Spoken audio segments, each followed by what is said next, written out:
আমরা দুটি কাউন্টারকে ২,০০০ টাকা অর্থদণ্ড প্রদান করেছি মূল্য তালিকা না থাকার কারণে। আমরা আজকে সায়দাবাদ বাস টার্মিনাল এবং আরামবাগ বাস টার্মিনালে বিভিন্ন টিকিট কাউন্টারগুলো তদারকি করছি। আমাদের মূল উদ্দেশ্য যাতে যাত্রীরা ঈদের সময় স্বচ্ছন্দে এবং নির্ধারিত ভাড়ায় যাতায়াত করতে পারে সেটি নিশ্চিত করার জন্য আমরা তদারকি করছি।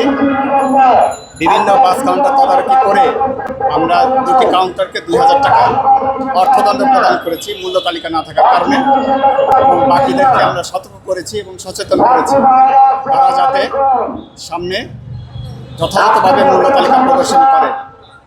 এই বিষয়ে আমরা আমাদের তদারকি অব্যাহত থাকবে। আপাতত কোনো অভিযোগ নেই, আপাতত নেই।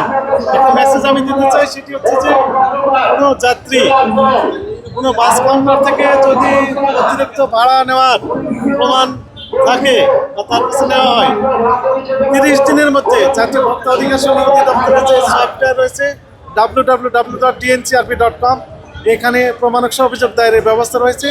অভিযোগ দায়ের করলে আইনগত ব্যবস্থা দেওয়া যাবে। Thank you.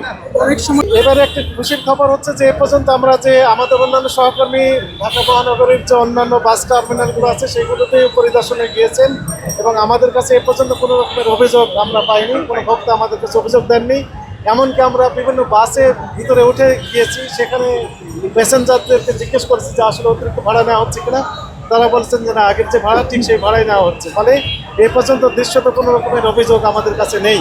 তারপর আমরা সুমোটোভাবে প্যাসেঞ্জারদের কথা চিন্তা করে, ঘর মতো মানুষের কথা চিন্তা করে তারা যেন স্বাচ্ছন্দ্যে নির্ধারিত বিআরটিএ কর্তৃক নির্ধারিত যে ভাড়া, সেই ভাড়াই যেন তারা বাসায় পৌঁছতে পারে নিরাপদে। এই জন্য আমরা তদারকিমূলক যে কার্যক্রম সেটি আমরা অব্যাহত রেখেছি। ঈদের আগ দিন পর্যন্ত আমাদের এই কার্যক্রম চলমান থাকবে। তাই জানেন যে জাতীয় ভোক্তা অধিকার অধিদপ্তর সারা বছর all the year round, even শুক্রবার শনিবার ছুটির দিন সহ এই কার্যক্রমগুলো পরিচালনা করে, তদারকিমূলক কার্যক্রম পরিচালনা করে জনস্বার্থে। এদের একটা লোকবলের একটা কনস্ট্যান্ট সীমাবদ্ধতা রয়েছে। জেলা পর্যায়ে একজন কর্মকর্তার একজন স্টাফ, কোনো জেলায় সেই স্টাফ আমাদের নেই। তারপরও আমরা জনস্বার্থে কাজগুলো পরিচালনা করছি। আর এই রমজানে যেহেতু চাহিদা বেড়ে যায়, এখানে প্রতারণা অনেক রকমের বেড়ে যায়, এই কারণে হেডকোয়ার্টার এবং বিভাগীয় কার্যালয়ের যত কর্মকর্তা আছে সবাইকে ডিজিটাল মাঠে নামিয়ে দিয়েছেন, বাজারে নামিয়ে দিয়েছেন।